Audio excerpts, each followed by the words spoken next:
नमस्कार दोस्तों, मैं भूपेंद्र खन्ना स्वागत करता हूँ आप सभी का अपोगी एडुटेयर के ऊपर। आज मैं बात करूँगा 50 महत्वपूर्ण प्रश्नों के बारे में जो कि आपके एग्जाम की दृष्टि से बहुत महत्वपूर्ण है। दोस्तों थोड़ा टेस्टिंग वीडियो है, कारण क्या है कि हम देखना चाहते हैं कि हम जिस मॉडल पे आपके लिए ये सब कुछ लेके आए कि मैं कितना ज़्यादा कंफर्टेबल हूँ, है ना? तो हमने ये पूरा सिस्टम आपके लिए बना लिया है, जो अभी हमारे पास समस्या थी कि सर आप जल्दी क्लास कब लोगे। तो चलिए बिना समय गवाए शुरू करते हैं। 50 महत्वपूर्ण मोस्ट इम्पॉर्टेंट क्वेश्चंस के बारे में जो कि हम इस वीडियो में चर्चा करेंगे। अच्छा, ये जो है वो है मेजर ऑफ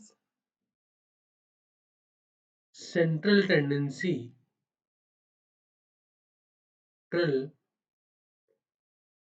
टेंडेंसी के प्रश्न। ठीक है, तो चलिए बिना समय गवाए शुरू करते हैं इन 50 प्रश्नों को। ठीक है दोस्तों, तो पहला प्रश्न जो आप स्क्रीन के ऊपर देख रहे हैं उसके बारे में मैं चर्चा करूंगा। पहला प्रश्न है, एक बार इसको रब कर देता हूँ, हम एक्वेंटिक हो जाएं इस सिस्टम से, फिर और मजा आएगा। बहुत सारे प्रश्नों को, बहुत सारी समस्याओं को हम आसानी से हल कर पाएंगे। तो देखो पहला प्रश्न दोस्तों, जैसे आप देख पा रहे हो स्क्रीन के ऊपर, अवलोकनों के निर्दिष्ट समुच्चय के लिए केंद्रीय प्रवृत्ति के मापते हैं। मतलब कि जब भी हम अवलोकनों की बात करते हैं, ये कोई एक सेट है, डेटा सेट है, तो केंद्रीय प्रवृत्ति के माप से हमारा क्या संबंध है? तो दोस्तों बहुत सिंपल है। केंद्रीय प्रवृत्ति का माप का कार्य ही क्या होता है? अवलोकनों के बारे में बताना। क्या बताना? पहला ऑप्शन ए है अवलोकनों की क्षेत्रीयपन के बारे में, अवलोकनों की केंद्रीय स्थिति के बारे में, ए और बी दोनों, या इनमें से कोई नहीं। तो दोस्तों सही जवाब होगा ऑप्शन नंबर बी, अवलोकनों की केंद्रीय स्थिति को ज्ञात करना ही हमारा इसका मुख्य मकसद होता है। मैंने बताया भी था कि मेजर ऑफ सेंट्रल टेंडेंसी है, और मेजर सेंटर में बहुत सारे डेटा हमारे पास होता है, और उसके माध्यम से एक सेंट्रल वैल्यू को हम कैलकुलेट करना चाहते हैं। यही हमारा मुख्य मकसद होता है। आई होप कि आपको मेरी बात समझ में आ रही होगी, आपको किसी तरह की कोई समस्या इसमें नहीं होगी। चलिए आगे बढ़ते हैं अगले प्रश्न की तरफ। अगला प्रश्न है, केंद्रीय प्रवृत्ति के मापों की संख्या है। कितने तरह की केंद्रीय प्रवृत्ति के माप होते हैं, इसके बारे में हम आपसे चर्चा यहाँ पे कर रहे हैं। तो दोस्तों अगर बात करूं, इसके ऑप्शन दे रखे हैं 2, 3, 4 या 5। तो बताएं, 2 होंगे, 3 होंगे, 4 होंगे या 5 होंगे? तो दोस्तों मुख्य रूप से हमारे पास 3 केंद्रीय प्रवृत्ति के माप होते हैं। कौन कौन से? मीन होता है भैया, मीडियन होता है भैया, और मोड होता है। ठीक है, मुख्य रूप से 3 तरह के हम देखते हैं, मीन, मीडियन और मोड। ये मुख्य रूप से 3 है। फिर कह रहा है माध्य डैश प्रकार का होता है। माध्य कितने प्रकार का होता है? दोस्तों होने को तो माध्य बहुत प्रकार के होते हैं, पर जनरलाइज बात करें तो माध्यों के अगर प्रकार की बात की जाए तो कितने माध्य होते हैं? 3। कौन कौन से भैया? अरिथमेटिक मीन, ज्योमेट्रिक मीन और हार्मोनिक मीन। और इनके बीच में आपस में संबंध भी पूछता है कि इन तीनों का संबंध क्या होता है, किस तरह का होता है, सबसे बेहतरीन माध्य कौन सा है, किसका इस्तेमाल कहता है। इनके बारे में हम विस्तार से आगे चर्चा भी करेंगे। आगे बढ़ते हैं।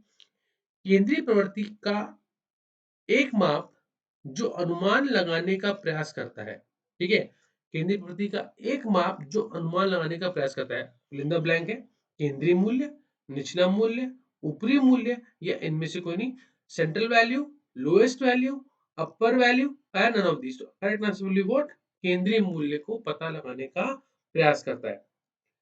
केंद्रीय प्रवृत्ति के माप को कहते हैं अंतर, औसत, दोनों, या इनमें से कोई नहीं। तो दोस्तों केंद्रीय प्रवृत्ति के माप को क्या बोलते हैं? औसत के नाम से जाना जाता है, यानी एवरेज के नाम से भी हम जानते हैं। अवलोकनों के एक सेट के विचलनों का उनके एम से बीज गणितीय योग्य होता है। मतलब अगर मैं सभी अवलोकनों में से अरिथमेटिक मीन को घटाऊं और उनका योग करूं तो दोस्तों ये किसके बराबर होता है? शून्य के बराबर होता है। यानी कि इसका आंसर होगा ऑप्शन नंबर सी, शून्य। आई होप कि जो मैं आपको समझने की कोशिश कर रहा हूं आपको समझ में आ रहा होगा, आपको किसी तरह की कोई समस्या इसमें नहीं होगी। हो रही है क्या भाई? बहुत बेसिक तरीके से आपको समझाने की हम कोशिश कर रहे हैं ताकि आपको किसी तरह की कोई दिक्कत नहीं आए। आगे बढ़ते हैं दोस्तों, अगले प्रश्न की तरफ बढ़ते हैं, जिसमें मैं बात कर रहा हूँ किसके बारे में, तो ये भी प्रॉपर्टी है। यदि प्रत्येक मद में से 12 12 कोई संख्या है कम हो जाती है तो am होगा। तो मैंने बताया भी था, यदि प्रत्येक मद में से किसी संख्या को जोड़ा जाए, घटाया जाए, गुणा किया जाए या भाग दिया जाए, इन सभी परिस्थितियों में भी माध्य में भी समान बदलाव आता है। समान बदलाव क्या हो भैया? आता है। ठीक है, समान बदलाव आता है मतलब रिमेन सेम सिचुएशन आपको देखने को मिलेगी। तो होगा क्या, जो हर में से प्रत्येक में तो 12 कम हो गई है, तो ये 12 कम इसमें खानी आएगी। प्राचलन लागत वस्तु का प्रति इकाई लाभ, प्रति व्यक्ति उत्पाद आदि निकालने के लिए व्यवसाय उपयोग करता है। किसका करता है भैया?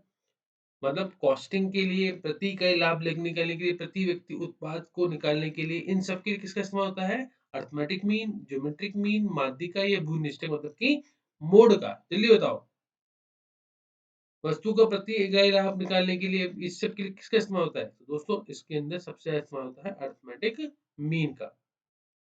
मूल अवलोकनों के अभाव में माध्य भ्रामक दिशाओं को बढ़ा सकता है। मतलब अगर आपके पास ओरिजिनल वैल्यू नहीं है तो माध्य भ्रामक दिशाओं को बढ़ा सकता है। ये सही है, गलत है, दोनों है, ये इनमें से कोई नहीं? बिल्कुल। तो अगर आपके पास मूल अवलोकन नहीं है तो माध्य जो है आपको भ्रामक यानी इमेजिनरी आंसर देगा। आई होप कि जो मैं समझा रहा हूँ आपको समझ में आ रहा होगा।